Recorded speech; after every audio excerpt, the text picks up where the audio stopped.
What's a Susan Boyle? I'm sorry, but Ted Lasso knows who Susan Boyle is. On tonight's Kurt's Blurbs Ted Lasso edition. Yes! What up, lunatics? Kurt Bunny here to discuss the newest Ted Lasso, Richmond's Got Talent. A perfectly fine episode that has stuff I love and stuff I have opinions about. Let the blurbs begin. Blurb number 1, keep on Chilton. New character coach Chilton continues to impress and continues to be in all the best scenes in the episode. What? She's really fitting right in with Ted and Coach Beard. I feel like it's only a matter of time before she's a diamond dog. She's got killer comebacks. This is also where the Susan Boyle situation happens, but that has its own blurb later. For now, let's focus on the fun we're having with this amazing Stripe shout out via Elmo Bernstein Needle Drop. Oh my god. And also there's the fun that Chilton has trying to recruit a striker that hates her guts. And for damn good reason, apparently. Chilton just turns into a monster around her. She usually just called me lazy cow. That's because you are a lazy cow. That girl's brutal. I haven't checked yet. Future Kurt, let me know via ding or a buzzer. Is this the same girl that's in the photo that Chilton has on her desk? Okay. Good to know. But Chilton also crushed it at the tryouts. Her method to separate the wheat from the chaff was so friggin' funny. All right, we got to be fair to everybody. And she's like, nah. Just make them run real quick. You're right, that makes things easier. No. I think her poker face could use some work while watching potential players and thinking about their skill level. But I guess I do agree with her. Ted's dribble buddy Shannon is not ready for primetime just yet. Yeah, and women's football is not a charity. Right. Or is she? Blurb number 2, the Ted way. So what are the plans here with Shannon? I loved seeing her. You know, like this is a perfect thing for the show to do. Something they planted season 1. All right, see what you got, young lady. Come on. What do you got? Whoa! Are you kidding me? Now here she is trying out for the team. Hey, Shannon. Good to see you. You too, Ted. They could have made her awesome and I would have bought it. I would have loved it. But what are the plans with her? As soon as she shows up, they're telegraphing the fact that she don't got it. So did Ted really ask her to join the team here? Or did he ask her to join the team as the new Nate or something? I don't know. It's a compliment to this show that I could see a world where Ted does go over there and break the bad news and say, you know what, you're not good enough. I'm just not looking forward to more episodes of Shannon sucking and everybody knowing it but Ted. I won't let you down, I won't. Welcome to Richmond. So here's hoping that she's going to be like super good and stuff. And the lesson from Ted will be like, hey, some people suck at a self-tape. Auditioning is hard. I've seen her in the wild. She's got the moves. I'm not sending her home until I see that Shannon on the pitch. You see that? She spun you around like the Tasmanian devil. Yeah, she did, except without all that annoying You know, something like that. Blurb number 3, the Keeley feelies. This ep is making it crystal clear to me that I think we got a Roy and Keeley future on our hands. And I support it. Roy is down to clown. We know that. And Ted certainly knows that. But Keeley's not ready, and she just needs Roy in a supportive role right now. Which he's all set to do if he wasn't just so terrible at it. First, he forgets what a joke is altogether. That was painful. These are your fans now. You gotta make them happy. Why? I was making a joke. I was just... Why? Then it gets worse later when he's trying to tell Keeley that friendlies don't matter. It doesn't really matter. It's just a friendly. I love Keeley's response here, too. It's like, no, Roy, actually, they do matter. Every single thing we do matters, and everything we do is looked at under a microscope. Women don't get friendlies, Roy. We either succeed or we fail. That is it. By our critics and by our supposed fans who don't really want to be supporting us. Who f***ing cares? This is my favorite non-Chilton part of the episode, because it really drives home the part of the show that is really working for me 100% right now, and that is all the stuff highlighting the differences between running a men's football team and a women's football team. Keeley is in an impossible position here, and Roy does not get it. And he's like, oh, I'll just go with my tried and true, locked and loaded compliment. Vanity Fair said so. The one that I just dusted off this morning. I always loved that article. And my sympathies go to the ladies even more when the friggin' match starts. And it's not enough that they don't suck. Do we have to go to all the women's teams?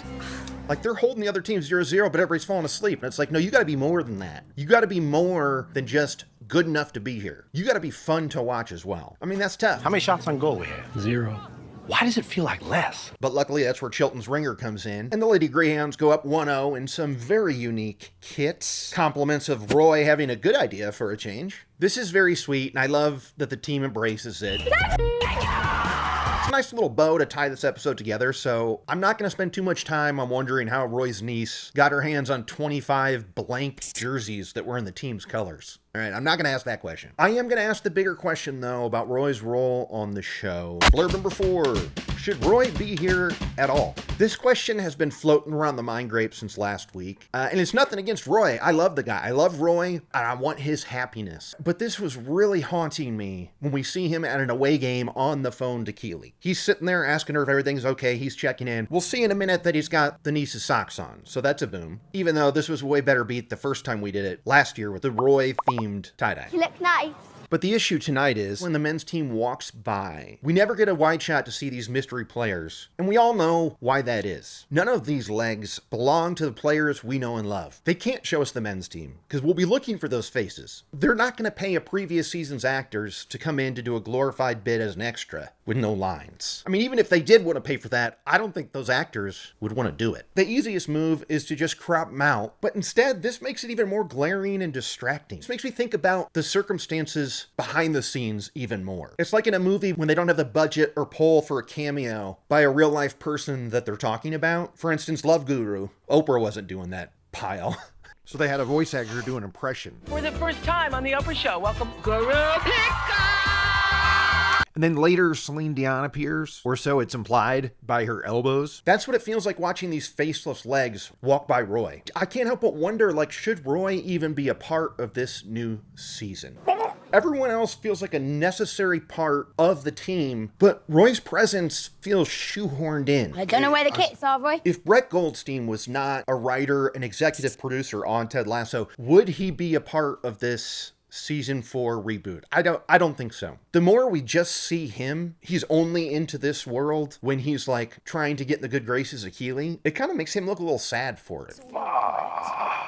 But hey, you know what? Maybe that's even what Roy's arc will be about this season. Because they kind of hint at that in the shareholders meeting when the dude asked about his contract. Your contract ends this season. You given any thought about your future at Richmond?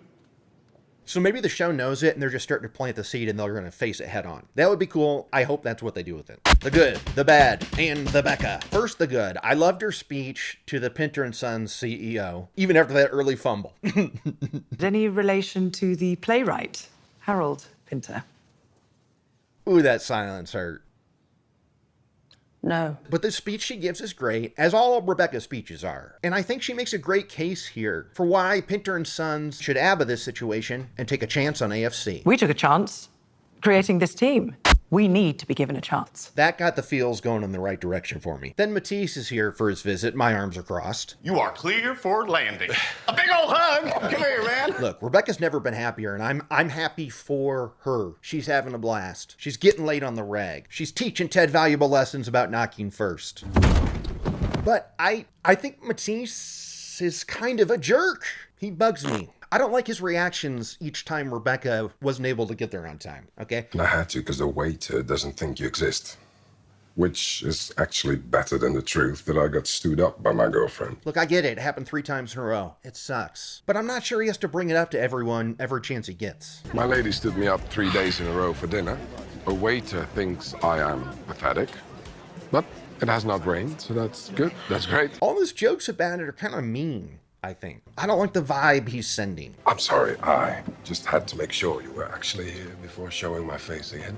Am I wrong? Maybe I'm just very picky about the man who earns the right to party with Rebecca. Could be that. But also, I feel her when she's like, look, I don't know how to be a Monday through Thursday girlfriend. That's a valid concern of hers, but also, Matisse, I want to tell you, dude, you could just always meet her at her office for lunch. Like you did in this day. Not only did you get to see her, it ends with a bang sesh. So it seems to me you cracked how to play this day 1 and just completely forgot about it. I just got a side eye turned up at old Matisse right now, okay? So we covered the good, Matisse's attitude is the bad, and now it is very Becca for her and Keeley to have as close as they get to an argument via texting. I think Keeley's got every right to be super pissed at Rebecca for this, for not telling her about the stupid Higgins report. By way of an apology for not telling you about the Higgins report. It's not called that. Sorry, Higgins, that's the name of it. You were cool with it the other day, so... I think we'll just call it the Higgins report, shall we? I'm flustered. But the closest we get to a headbutt is her texting her later and Keeley's about to type something. We see the dots, and then she hits her with just a thumbs up. Now look, that's brutal. IRL when this happens. I get it, and they're conveying it in the show. That little thumb is not enough to then go to the next scene where she's gifted an I'm sorry present that she then uses to pay for those scarves. Well played. I feel like she should still be pissed right now. I know Ted Lasso's not the show where like characters get in like fist fights and don't talk for episodes on end. I just maybe don't sidle them with dick moves. No one on this stage knows anything about a report. Then why does it have his name on it? If all is going to be forgiven instantly with no pushback. And we need to do this together. So please, no more secrets. Speaking of pushback, I've got some for the writer's room of Ted Lasso. Blurb number 5, the joke police. All right, Future Crude here. Before I get in the weeds on the jokes that don't work, I gotta give a shout out to Barbara, Keeley's assistant. Oh my God, was I dying when she's talking about dating a guy in diapers. She is a dang ass freak, and I'm here for it. Yes, I had an ex who enjoyed being humiliated too. He used to dress up as a baby and clean my toilet.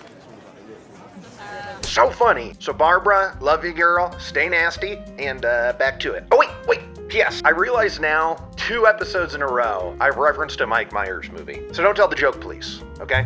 The joke police are here to issue you a citation. In what world would Ted Lasso not know who Susan Boyle is? Or a Susan Boyle? Nice. What's a Susan Boyle? In what world? I can think of a few reasons they went with a Susan Boyle ref here. Based on the title of the episode and this whole like open audition thing, it would only make sense to use the Susan Boyle story as a reference point. Plus her last name does work in a joke about other names for skin tags. Okay? So it's working there. Is that what British folks call skin tags? Wait. This is just bullshit, okay? I refuse to believe Ted doesn't know who she is. No matter how perfect a parallel it is to the story. I get it. You gotta come up with another name. The annoying thing is, they could have still used Susan Boyle, but made it more accurate. Like, I could see Ted Lasso not knowing or forgetting that Susan Boyle was a British phenomenon first, you know, and that's a fun joke to do on like the dumb American who thinks that all culture worldwide was born right here in the US of A. Hey, buddy, you okay? Yeah, I'm just finally watching the Susan Boyle audition. She's the most talented woman on earth. So true. I don't know this Ted, who doesn't know Susan Boyle. I don't know this guy. But the guy the joke police are most annoyed with right now is Roy, when he calls on a guy who's wearing like a puffy red vest over a denim button-up. We know, even before he speaks, where this joke is headed, right? We know it. You, fucking Marty McFly.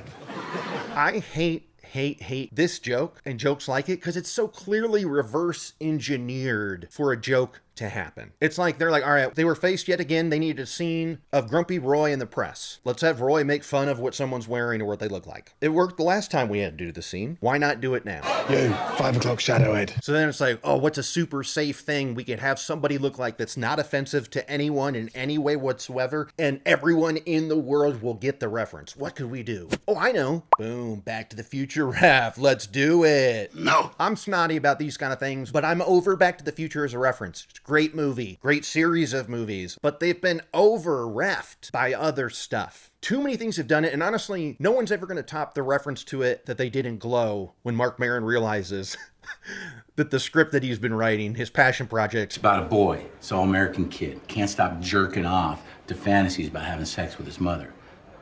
Right, so it makes him hate himself. Sounds an awful lot like a movie that had just come out. Okay, so you saw a movie about a guy who goes back in time and almost has sex with his mother? I mean, that was the peak. The best a ref could get right there. We got to move on now. Same with Die Hard. Plop loved it on The Office. Why haven't you seen Die Hard? I don't know. I just haven't. And it was a very big part of Jake Peralta's personality on Brooklyn Nine-Nine. Can you save me from the terrorists that have taken over Nakatomi Plaza? Yes, Holly Gennaro. And I think that it's official. Back to the Future should join that list of name drop no-nos. Good, honey. This is not me saying it's bad to see a joke coming. It's always about how the joke is pulled off. Case in point, blurb number 6, funniest jokes. As soon as Sister Rojas showed up in the tryouts line, I knew she was going to be terrible. The way Beard acts right away. The way he later acts about it with Ted. An ace in the hole. And how he sets up her penalty shot here. Buckle your seatbelts. Even knowing from a mile away that she was not going to be good at soccer. This was still the biggest laugh of the night when she finally went up to kick the ball. Forget her not knowing how to kick a ball. She doesn't know when to kick it. God, this killed me. And it's just a prime example of show why it's not a bad thing to use tropes in comedy. The punchlines just gotta be worth it. Like it was here, but was not here or here. And hey, if you have a spare 1 hour and 41 minutes and 20 seconds, then I would say it's 100% worth it to spend it watching The Burbs. The Burbs. Because to bit boat.